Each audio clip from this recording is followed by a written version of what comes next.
하나님의 계획이 이루어지는 행복이라는 제목으로 에베소서 1장 3절에서 14절 말씀을 가지고 하나님의 말씀을 증거하도록 하겠습니다. 할렐루야. 주위에 계신 성도님들과 축복의 인사를 나누겠습니다. 만나서 반갑습니다. 참 행복해 보이십니다.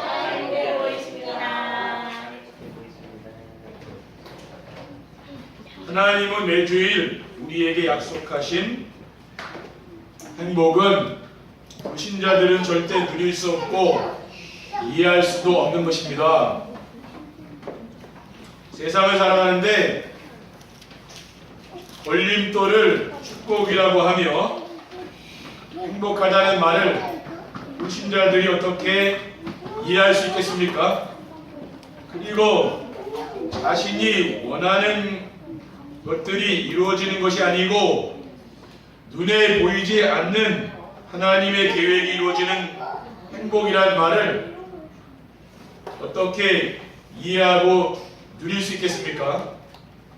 그런데 오늘 본문에 뭐라고 말씀하고 있습니까? 찬송하리로다 하나님 곧 우리 주 예수 그리스도의 아버지께서 그리스도 안에서 하늘에 속한 모든 신령한 복을 우리에게 주시되 곧 창세전에 그리스도 안에서 우리를 택하사 우리로 사랑 안에서 그 앞에 거룩하고 미확게 하시려고 그 기쁘신 뜻대로 우리를 예정하사 예수 그리스도로 말미암아 자기 아들들이 되게 하셨으니 우리에게 거저 주시는 바 그의 은혜의 영광을 찬송하게 함이라 했습니다. 그리스도 안에서 하늘에 속한 모든 신령한 복으로 우리에게 복을 주셨다고 했습니다. 또 창세전에 그리스도 안에서 우리를 택하셔서 하나님의 자녀 삼으셨다고 했습니다. 그리고 그 기쁘신 뜻대로 우리를 예정하사 자기의 아들들이 되게 했다고 했습니다. 예정, 우리 구원이 뭡니까? 하나님이 창세전에 우리를 구원하시기로 이미 예정하셨다는 말이거든요. 에베소서 1장 10절에 12절에 보면 하늘에 있는 것이나 땅에 있는 것이다 그리스도 안에서 통일되게 하라고 했습니다. 모든 일을 그의 뜻의 결정대로 일하시는 이의 계획을 따라 우리가 예정을 입어 그 안에서 기업이 되었으니 이는 우리가 그리스도 안에서 전부터 바라던 그의 영광이 찬송이 되게 하라고 했습니다. 우리가 일하고 계획하고 우리가 하는 것 같지만은 그의 뜻의 결정대로 일하시는 이의 계획을 따라서 우리가 예정을 입어서 그 안에서 기업이 되었다고 했습니다. 하나님이 이미 저와 여러분의 가는 모든 길을 하나님이 아시고 준비하시고 계획하시고 하나님이 인도해 가신다 그 말이죠. 성경에 보면은요 정확하게 하나님은 우리에게 답을 줍니다.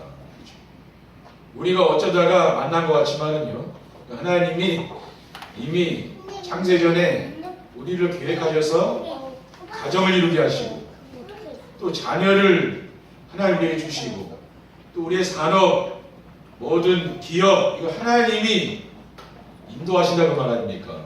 깜짝 놀랄 이야기라니까요. 근데 불신자들이 어떻게 이 말을 이해할 수가 있겠습니까? 첫 번째, 하나님의 계획이 이루어진 행복이란 무엇입니까? 하나님의 계획이 이루어진 행복은 무엇인가 하면은 복음으로 내가 치유되어진 행복입니다. 이 세상의 모든 문제는 하나님과 함께 살아야 할 인간이 하나님을 떠나서 인생의 모든 문제가 시작되었습니다. 창세기 1장 27절에 28절에 보면 하나님이 자기 형상 곧 하나님의 형상대로 사람을 창조하시되 남자와 여자를 창조하시고 하나님이 그들에게 복을 주시며 하나님이 이르시되 생육하고 번성하여 땅에 충만하라 땅을 정복하라 바다의 물고기와 하늘의 새와 땅에 움직이는 모든 생물을 다스리라고 했습니다. 하나님의 형상대로 우리 인간은 창조되었기 때문에 하나님을 만나야 행복한 것이죠. 왜 인간에게 불행이 왔습니까? 하나님을 떠나서 죄와 사탄에게 종노릇하기 때문에 우리 인간에게는 불행이 찾아온 것입니다. 물고기는 물속에 살아 행복하고 나무는 땅에 뿌리를 내리고 살아 행복하듯이 우리 인간은 하나님을 만나야 행복한 것이지요. 하나님을 떠난 인간은 어떻게 살아갑니까? 자기 중심으로 살아가게 됩니다. 자기밖에 모르는 인간이 되는 거지요. 그래서 하나님께서 타락한 인간에게 무엇을 주셨습니까? 복음을 주셨죠. 생명의 길을 열어주셨습니다. 창세기 15절에 내가 너를 여자와 원수가 되게 하고 네 후손도 여자 후손과 원수가 되게 하리니 여자 후손은 네 머리를 상하게 할 것이요 너는 그의 발꿈치를 상할 것입니다. 여자 후손이 뱀의 머리를 상하게 하리라. 이게 바로 복음 아닙니까? 우리 인간이 복음을 붙잡아야 삽니다. 복음을 놓치면은 저주와 재앙에서 운명과 사주팔자에서 절대 빠져나올 수가 없는 겁니다. 인생 사는 게 뭡니까? 고해바다죠. 석가모니가 인생을 고해바다라고 하지 않습니까? 인생 사는 게 너무 힘들고 고통스럽고 왜 그렇습니까? 하나님을 못 만나면 그런 겁니다. 하나님 만나는 길이 무엇입니까? 예수 그리스도. 우리 예수 그리스도 통해서 우리 인간은 하나님 만나는 길이 열린 겁니다. 요한복음 14장 6절에 내가 곧 길이요 진리요 생명이니 나로 말미암 자꾸는 아버지께로 올 자 없느니라고 했습니다. 우리는 내 중심의 삶에서 무엇을 받게 됩니까? 그리스도 중심의 삶으로 받게 됩니다. 내가 주인이 아니라 이제는 내 안에 그리스도께서 살아계시기 때문에 내 인생의 주인을 그리스도로 바꿔야 되는 것이죠. 그래야 인생이 행복합니다. 그리고 예피림 시대에는 뭡니까? 세상이 타락했는데 물질 중심이라는 거예요. 세상이 갈수록 왜 타락합니까? 세상은 갈수록 물질 중심으로 빠져들어가겠죠. 그러니까 타락하는 겁니다. 이것을 어떻게 바꿉니까? 하나님 나라의 일을 바꾸는 거죠. 그리스도가 오직이 된 사람은 뭡니까? 하나님의 나라의 일, 하나님 나라로 뿌리 내리는 거죠. 그리고 바벨탑 문화, 그 세상 성공 문화입니다. 지금 똑같이 바벨탑 시대죠. 성공한 사람들이 점점 영적 문제를 만들어내고 있는 겁니다. 오히려 성공한 사람들이 뭡니까? 이런 동성연애라든가 이런 거는 서민들이 하는 게 아니고 지금 어때요? 이거는 성공한 엘리트들, 공부 많이 하고 이런 성공한 사람들, 그런 사람들이 오히려 동성연애에 많이 빠진다니까요. 지금 우리나라에서도 퀴어 축제라고 지금 하지 않습니까? 그냥 동성연애자들 축제하는 거거든요. 왜? 동성연애를 합법화해야 되나 그 말이에요. 그럼 앞으로 이 세상이 어떻게 되겠습니까? 갈수록 세상은 점점 타락하고 있죠. 왜 그렇습니까? 바벨탑, 하나님을 모르고 성공하면은 결국은 영적 문제가 와서 무너집니다. 그래서 우리는 이런 성공 중심의 삶을 어떻게 바꿔야 됩니까? 오직 성령 충만과 증인의 삶으로 바꾸는 것이죠. 이렇게 우리는 바꿔야 됩니다. 그렇죠? 이것이 뭐냐면 복음으로 내가 치유된 행복이에요. 그러니까 여러분이 복음이 여러분 속에 계속 들어가게 되면 굉장히 치유가 됩니다. 우리 렘넌트도 마찬가지입니다. 어릴 때부터 이 복음의 말씀을 들으면은 굉장히 치유가 되죠. 그러니까 여러분 정신 문제로 시달리지 않아도 돼요. 왜? 어릴 때부터 복음 들으면은요 굉장히 인생이 행복해진다니까요. 그리고 하나님에게 이루어진 행복이란 무엇입니까? 복음으로 우리의 교회가 치유되는 행복입니다. 제가 복음으로 치유가 되면서 강단에서 오직 복음만 전했더니 교회 안에서 불신앙이 사라지게 됐습니다. 우리 교회에는 불신앙하는 사람들이 없잖아요. 근데 어떤 교회는 가면은 얼마나 시끄러운 교회가 많습니까? 그렇죠? 교회는 부흥하고 성장이 됐는데 사람들 엄청 시끄러운 사람들 많아요. 왜 그렇습니까? 오직 복음만 전하면 되는데 오직 복음만 전하지 않는 거잖아요. 그리고 오직 복음만 전했더니 교회에 어떤 사람들이 일어났습니까? 숨겨진 제자들이 일어나는 거예요. 그러니까 제자, 원래는 제자인 줄 몰랐는데 오직 복음 전하다 보니까 뭡니까? 그 사람들이 이제 일어나는 거죠. 아, 복음에 이제 은혜를 받고 일어나는 사람이 있어요. 그 사람이 바로 제자입니까? 그러니까 하나님이 교회 안에 제자를 숨겨놓은 거예요. 근데 복음 전하지 않으면은 알 수가 없는 거죠. 누가 제자인지. 그리고 강단에서 오직 복음만 전했더니 교회가 어떻게 변화됐습니까? 영적 분위기가 이제 새롭게 된 거죠. 우리 교회가요. 교회가 성도들이 많이 모이지는 않지만은 어떻습니까? 누가 와서 예배를 드려도 편안하게 예배 드릴 수 있는 그러한 교회가 됐어요. 근데 제가 처음에 목회할 때는 그런 분위기가 안 되더라고요. 교회 분위기가 냉랭한 거예요. 그러니까 새신자들이 와가지고 정착이 안 되는 거예요. 왜 그랬습니까? 교회가 좀 화기애애하고 성도들이 뭔가 분위기가 밝고, 그렇죠, 성령 충만하고 그래야 새신자가 오면 정착할 거 아닙니까? 근데 새신자가 왔다가 정착이 안 되더라고요. 왜 그랬습니까? 성도들이 새신자들을 품어줄 수 있는 건 마음이 안 되는 그릇이. 그렇죠. 여러분이 새신자들이 오면은 따뜻하게 잘 대해주시기 바랍니다. 그렇죠? 신앙생활을 잘하는 것은 나만 잘하는 것은 잘하는 게 아닙니다. 옆에 사람을 내가 잘 도와주는 사람, 그 사람이요 신앙생활 잘하는 거라니까요. 그리고 하나님의 계획이 이루어진 행복이란 무엇입니까? 복음으로 삶의 현장이 치유된 행복입니다. 현장에서 복음을 누리면은 흑암의 세력이 떨어집니다. 여러분 직장에, 여러분 자녀 현장에 뭐가 떠나갑니까? 흑암의 세력이 있죠. 그게 떠나간다는 말이에요. 누가복음 10장 17절에 19절에 보면 70인이 기뻐하며 돌아와 이르되 주여 주의 이름이면 귀신들도 우리에게 항복하다이다. 예수께서 이르시되 사탄이 하늘로부터 번개같이 떨어지는 것을 내가 보았노라. 내가 너에게 뱀과 전갈을 밟으며 원수의 모든 능력을 제어할 권능을 주었으니 너희를 해칠 자가 결코 없으리라고 했어요. 그러니까 지금 전도 현장에 하나님이 70인을 파송했는데 70인들이 복음 전하면서 돌아왔는데 그들이 하는 고백이 뭡니까? 현장에 가보니까 귀신이 있더라 그 말이에요. 흑암 세력이 있더라 그 말이에요. 여러분 가문에, 여러분 지역에, 이 지역에 흑암 요새 있다가 말 아닙니까? 그것을 우리가 봐야 되는 거죠.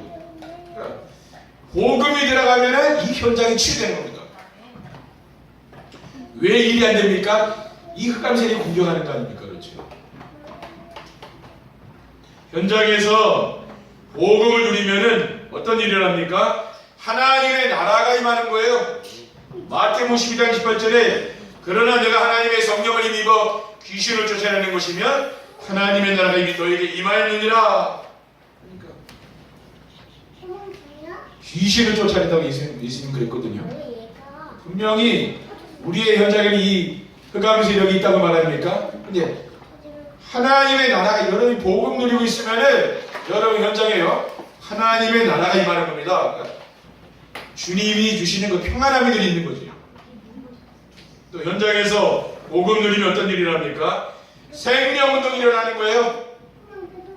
사도행전 8장 4절에 8절에 많은 사람이 붙었던 더러운 귀신들이 크게 소리를 지르며 나가고 또 많은 중풍병자와 못 걷는 사람이 나오니 그 성에 큰 기쁨이 있더라. 그러니까 사마리아 성에 빌립 집사가 복음이 없는 재앙지대 아닙니까? 이곳에 복음을 들고 들어갔는데 그곳에 사람들이 많은 병으로 시달리고 가난으로 시달리고 이렇게 또 정신문제로 시달리고 이런 사람들이 막 꽉 차 있는 거예요. 왜? 우상 숭배하고 하니까 그럴 수밖에 없지 않습니까? 근데 여기에 복음이 들어가니까 그 성에 큰 기쁨이 있더라. 그래서 우리 성도들 정말 여러분 가정에서 지금 말씀 운동이 일어나고요. 그런 것은 굉장히 희망이 있는 겁니다. 그렇죠? 여러분 가정에서 또 가정 예배하고 또 렘넌트들과 함께 여러분이 강단 말씀을 들으면서 정시 예배하고 이런 것들이 늘 있어야 돼요. 그래야 여러분 가문의 흑암이 떠나갑니다. 그렇죠? 그래야 종교의 배경, 우상 배경 이렇게 떠나가는 거예요. 왜 그렇습니까? 삶의 현장에 이 흑암 세력이 있다는 말입니까? 근데 여러분 복음이 여러분 가정에서 누려지면은 가정에 전달된다면 어떻게 됩니까? 이 흑암 세력이 다 도망간다는 말이에요. 다른 방법이 없다는 말이에요. 그러니까 여러분 어떻게 됩니까? 날마다 말씀을 들으시라니까요. 강단 말씀 들으면서 매일 정시를 하세요. 그러면은 여러분 가문의 흑암 다 떠나갑니다. 그렇게 안 하고 떠나가는 방법이 어디 있겠습니까? 그렇죠? 왜? 이게 가위불이 체결되어 있으니까 그게 문제예요. 오래된 문제라 그 말이죠. 금방 치유가 안 되잖아요. 근데 여러분이 개인이 치유되고 여러분 우리 교회가 진짜 치유되면 어떤 일을 합니까? 현장에 역사의 감이 다 떠나가게 되는 거죠. 그러면 어떤 응답입니까? 거기에 하나님의 역사가 나타나는 거예요. 우리는 이런 영적인 원리를 잘 알아야 됩니다. 그러니까 많은 사람들이 영적인 거 모르고 열심히 하잖아요. 근데 열심히 하다 보면 나중에 한계 오거든요. 잘 안 된다고 봐요. 근데 왜 안 되는지 모르겠어요. 이유가 있거든요. 왜? 흑암 세력이 있다 그 말이죠. 두 번째, 하나님의 계획이 이루어지는 행복한 삶을 살려면 어떻게 하면 됩니까? 우리가 내 소원과 내 계획을 이루는 건 종교생활입니다. 그러니까 우리가 옛날에나 종교체질 있잖아요. 기도 많이 했잖아요. 왜 했습니까? 내가 원하는 소원이 이루어지길 원해서 내가 예배드리고 기도한 거 아닙니까? 그렇죠? 그거는 종교생활이다. 우리는 이제 그런 생활을 버려야 됩니다. 우리는 뭡니까? 하나님의 계획 속으로 들어가야 돼요. 그렇죠? 내 인생을 통해서 내 가정을 통해서 뭐가 돼야 됩니까? 하나님의 계획이 이루어지면 되는 거 아닙니까? 그래야 행복하다는 말이에요. 내가 열심히 해보고 내가 열심히 기도하지만 그 행복이 없더라고요. 왜? 그거는 종교생활이니까 그래요. 복음은 인생의 모든 문제에 대한 완전한 해답입니다. 우리는 복음의 비밀을 알고 누리라 그 말이죠. 인간의 근본 문제는 하나님과 함께 살아 행복한 인간이 하나님을 떠나서 죄와 사탄에게 죽노릇 한 데서 온 겁니다. 로마서 3장 23절에 모든 사람이 죄를 범하였음에 하나님의 영광을 이루지 못하였다고 했어요. 또 출애굽기 20장 4절에서 5절에 보면 너를 위하여 새긴 우상을 만들지 말며 또 위로 하늘에 있는 것이나 아래로 땅에 있는 것이나 땅 아래 물속에 있는 것에 어떤 형상도 만들지 말며 그것들에게 절하지 말며 그것들을 섬기지 말라. 나의 하나님 여호와는 질투하는 하나님인즉 나를 미워하는 자의 죄를 갚되 아버지로부터 아들에게로 3, 4대까지 이르게 하겠다 했어요. 그러니까 하나님을 모르고 우상 숭배하게 되면은 3, 4대 자손 3, 4대까지 저주와 재앙이 닥친다 그 말이에요. 또 요한복음 8장 44절에 너희는 너희 아비 마귀에게서 났으니 너희 아비의 욕심대로 너희도 행하고자 하느니라. 그는 처음부터 살인한 자여 진리가 그것이 없으므로 진리에 서지 못하고 거짓을 말할 때마다 제 것을 말하나니 이는 그가 거짓말쟁이여 거짓의 아비가 되었습니다. 너희 아비 마귀, 하나님을 떠난 인간은 마귀 자녀입니다. 바리새인 보고 예수님께서 너희 아비라 했잖아요. 마귀가 있다고 말하네요. 그렇기 때문에 불신자는 하나님을 모르기 때문에 우상을 섬기고 제사 지내고요, 고사 지내고 구슬하고 귀신을 섬기는 거 아니겠습니까? 그렇기 때문에 갈수록 이 시대는 재앙이 계속 닥치게 됩니다. 그러면 여기에서 빠져나오는 길이 뭡니까? 인생에서 빠져나오는 길은 복음밖에 없다는 말이에요. 여러분들이 교회에 와서 다른 답을 얻으려고 그러면 안 됩니다. 복음이 답이라는 말이에요. 복음의 말씀을 듣고 힘이 나야 됩니다. 그 사람이 제자죠. 복음은 무엇입니까? 하나님이 우리와 함께 하시는 방법이 바로 복음이라고 말해요. 하나님은 다른 방법으로 여러분과 함께 하지 않습니다. 복음을 통해서 함께 하는 거예요. 요한복음 3장 16절에 하나님이 세상을 처럼 사랑하사 독생자를 주셨으니 이는 저를 믿는 자마다 멸망하지 않고 영생을 얻게 하려 하고 있습니다. 요한복음 1장 14절에 말씀이 육신이 되어 우리 가운데 거하심에 우리가 그의 영광을 보니 아버지의 독생자의 영광이요 은혜와 진리가 충만하더라. 그래서 하나님이 왜 이 땅에 그리스도를 보내셨습니까? 하나님이 함께하려고 보낸 거죠. 여러분, 이 세상에서 가장 큰 복은 하나님이 여러분들과 함께하는 복인 걸 믿으시기 바랍니다. 누구를 통해서 함께한다고요? 예수 그리스도를 통해서 하나님은 여러분과 함께하는 것이죠. 렘넌트도 마찬가지입니다. 렘넌트들 속에 그리스도가 계셔야 하나님이 함께하는 거죠. 복음은 무엇입니까? 사탄을 이길 수 있는 유일한 길입니다. 요한일서 3장 8절에 죄를 짓는 자는 마귀에게 속하나니 마귀는 처음부터 범죄합니다. 하나님의 아들이 나타나신 것은 마귀를 멸하십니다. 그러니까 우리가 마귀의 손에서 빠져나오는 길은 오직 한 가지 길, 예수 그리스도밖에 없습니다. 예수 그리스도를 믿어야 마귀의 손에서 빠져나오는 것이고요. 이것이 바로 우리가 누려야 될 복음입니다. 그리고 하나님에게 이루어지는 행복한 삶을 살면 어떻게 하면 됩니까? 기도의 비밀을 알고 누려야 됩니다. 기도는 복음 안에서 변화된 자신의 정체성을 찾아 누리는 것입니다. 베드로전서 2장 9절에 그러나 너희는 택하신 족속이요 왕같은 제사장들이요 거룩한 나라요 그의 예수를 가는 백성이니 이는 너희를 어두운 데서 불러내어 그의 귀한 빛에 들어가게 하시니 아름다운 덕을 선포하게 하라 하심이라 했습니다. 이 베드로전서 2장 9절의 말씀을 여러분들이 늘 암송하고 묵상을 하게 되면은 내가 누구인가가 발견되는 거죠. 그러니까 여러분은 세상에서 나를 찾으려면은 나를 찾을 수가 없습니다. 이 말씀 속에서 우리는 찾아야 됩니다. 영원한 하나님의 말씀 속에서만 내가 누구인가가 발견돼요. 기도는 하나님이 주신 나의 것을 찾아 누리는 것입니다. 그것이 바로 기도거든요. 우리가 아직까지 과거에 했던 기도는 뭡니까? 되게 종교적인 기도죠. 그 기도는 응답이 안 옵니다. 그렇죠? 응답이 오는 것 같아도 더 큰 문제가 옵니다. 진짜 기도는 뭡니까? 하나님이 나에게 주신 신분과 권세를 누리는 것입니다. 요한복음 1장 12절에 영접하는 자고 그 이름을 믿는 자들에게는 하나님의 자녀가 되는 권세를 줬다 했습니다.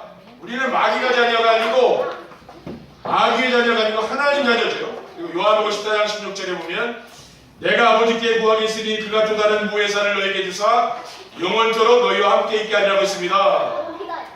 그 성령께서 영원히 우리와 함께 하시지 않습니까? 그리고 빌립보서 3장 20절에 보면 그러나 우리의 시민권은 하늘에 있다 했어요. 우리가 이 땅에 살지만은 우리는 어느 나라의 통치를 받고 살고 있습니까? 하늘나라의 통치를 받고 살고 있는 것이죠. 그리고 마태복음 18장 18절 20절에 보면 하늘과 땅의 모든 것을 내게 주셨으니 그러므로 너희는 가서 모든 민족을 제자로 삼아 아버지 아들과 성령의 이름으로 세례를 베풀고 내가 너에게 분부한 모든 것을 가르쳐 지키게 하라. 볼지어다 내가 세상 끝날까지 너희와 항상 함께 있으리라고 했습니다. 하나님 우리를 왜 불렀습니까? 세계복음화를 위해서 모든 민족을 제자 삼으려 했어요. 아버지 아들과 성령의 이름으로 세례를 베풀고 내가 너에게 분부한 모든 것을 가르쳐 지키게 하라 했습니다. 볼지어다 내가 세상 끝날까지 너희와 항상 함께 있으리라. 이러한 말씀을 여러분이 붙잡고 기도하게 되면은 응답받게 됩니다. 그것이 바로 신분과 권세를 누리는 기도입니다. 그리고 기도는 하나님이 주신 가정, 교회, 직장, 나의 현장입니다. 이 나의 현장을 찾아 누리는 게 바로 기도죠. 우리는 교회에 와서 예배 드리고 이렇게 하는 것만 기도인 줄 아는데 그게 아닙니다. 우리는 우리의 잃어버린 현장을 찾아야 되는 것이죠. 그러므로 성도들의 모든 축복은 어디서 옵니까? 가정과 교회와 또 학교, 직장, 산업을 통해서 온다는 겁니다. 잃어버린 그런 축복을 어떻게 됩니까? 우리는 회복해야 되는 것이죠. 그리고 하나님에게 이루어진 행복한 삶을 살면 어떻게 하면 됩니까? 전도의 비밀을 알고 누려야 됩니다. 왜냐? 전도는 세상을 구원하시는 하나님의 방법이기 때문입니다. 고린도전서 1장 21절에 보면 하나님의 지혜에 있어서는 이 세상이 자기 지혜로 하나님을 알지 못함으로 하나님께서 전도에 미련한 것으로 믿는 자들을 구원하시기를 기뻐하셨다고 했습니다. 그러니까 하나님은 세상 사람들이 관심이 없는 그 전도에 미련한 것으로 구원하신다고 했어요.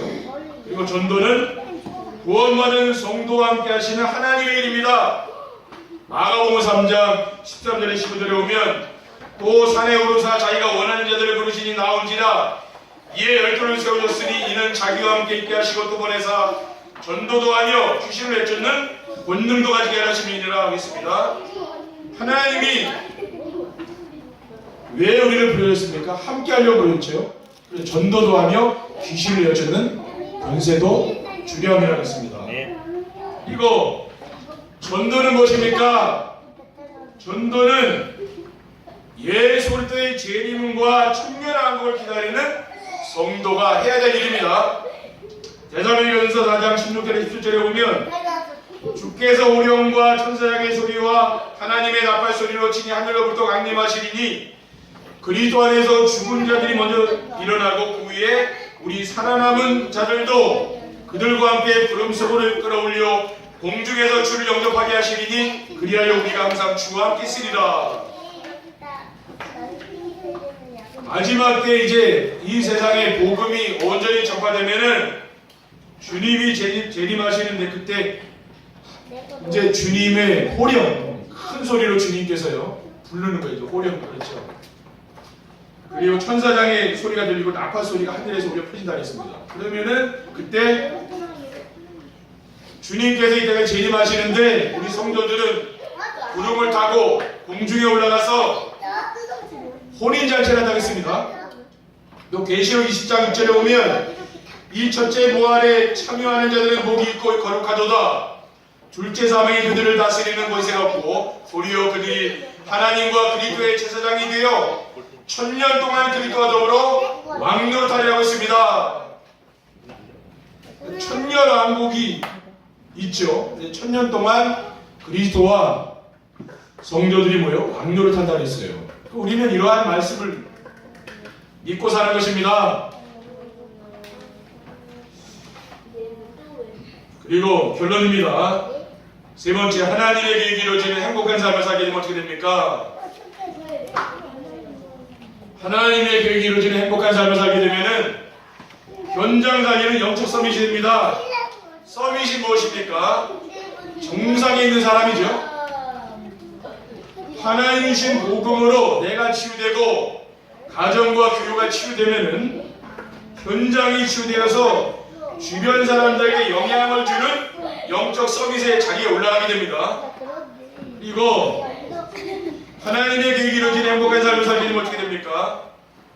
경제를 살리는 기능 서밋이 됩니다. 우리가 영적 서밋이 되어서 주변 사람들을 살리게 되면은 하나님은 우리의 산업을 축복해서 빛의 경제 또 전도 선교를 위한 숨은 경제의 축복을 누리게 하는 것이죠. 그래서 기능 서밋이 따라오게 됩니다. 영적 서밋이 되면은 기능 서밋이 따라오는 거죠. 그리고 시대를 살리는 문화 서밋이 됩니다. 지금 세상의 문화는 어떤 것입니까? 자기 중심의 개인주의 문화죠. 또 물질 중심의 쾌락 문화이고 세상 중심의 경쟁 문화, 그것이 뭐니 세상입니다. 이러한 문화 배우는 누가 있습니까? 사단이 있는 것이고요. 그래서 우리의 힘으로는 이러한 사탄의 문화를 이길 수 없고 이 사탄의 문화를 바꿀 수도 없습니다. 어떻게 하면 바꿀 수 있습니까? 영적 서밋이 되는 거예요. 여러분이 매일매일 정시예배를 실천하시기 바랍니다. 제가 여러분에게 도와드릴 수 있는 것은 그거예요. 매일매일 예배를 드리면서 강단의 말씀을 들으면서 그 말씀을 기록하고 그래서 말씀을 마음에 담고 이 말씀을 묵상하고 전달하는 거예요. 그래서 제가 여기에 있는 겁니다. 그래서 하나님이 저를 훈련시키는 이유는 그거예요. 그거 하라고. 왜? 그래야 성도를 살릴 수 있다는 말이에요. 여러분이 이거가 되면 다 산다니까요. 그러면은 균형성이 되고요. 흑암 문화 살리는 문화성이 됩니다. 그렇죠? 그럼 여러분이 한 사람 살면 여러분 후대가 다 삽니다. 그렇죠. 그 얼마나 축복이에요. 그러니까 우리가 매일매일 하나님께 내가 시간의 11조도 드려야 되는 거예요. 그렇죠. 헌금만 위해 11조 하는 게 뭐가 있습니까? 매일 시간의 11조를 해라. 그건 뭡니까? 하나님 앞에서 내가 또 성경도 읽고 또 이 말씀을 묵상하는 시간을 가지라고 말입니다. 그것이 돼야 신앙생활이 되는 거예요. 그게 안 되면은요, 늘 내 영적인 그런 황폐된 상태에서 벗어날 수가 없는 겁니다. 어제 학원 보고마에서도 목사님 말씀하시긴 했어요. 우리 진짜 집중해서 40일 집중하고 우리 랩런트들도 진짜 집중 기도해라. 어릴 때부터 매일매일 메시지 하나 듣고 진짜 길어가면서 기도해라고 했거든요. 왜냐? 황폐되어 있기 때문에 안 바뀐다고 말이에요. 어른이 되면 보니까 완전히 각이 뿌리쳐야 되는데 안 바뀐다고 말이에요. 그럼 우리가 이 상태를 가지고 진짜 신앙생활 제대로 됩니까? 제대로 안 된다고 말이에요. 그러니까 진짜 나를 묶어놓는 시간이 있어야 돼요. 저는 늘 저를 묶어놓는 시간이 있거든요. 교회 오면은요. 늘 말씀 묵상하고 늘 그런 시간이 있어도 저는 되거든요. 근데 성도님들은 그게 안 되잖아요. 그러니까 매일매일 여러분도 하나님 앞에서 이런 시간을 드리라고 말해요. 그렇게 하면 뭡니까? 여러분이 여기 서밋 된다니까요. 그러면 기능, 문화 다 됩니다. 이번 한 주간에도 여러분 정말 여러분 삶이, 여러분 가정이, 여러분 자녀들이 이 하나님의 계획 속으로 들어가기 바랍니다. 그렇죠? 하나님의 계획 속으로 들어가려면 말씀, 기도, 전도 말고는 다른 게 없다는 거예요. 이번 주간에도 여러분이 말씀 붙잡고 실천해서 그 응답을 누리시기를 주님의 이름으로 축원드립니다. 기도하겠습니다. 하나님 감사합니다. 오늘 주신 말씀을 언약의 말씀으로 굳게 붙잡고 한 주간도 우리가 사단과 영적 싸움에 승리하게 없어서 주 예수 그리스도의 이름으로 기도드립니다. 아멘.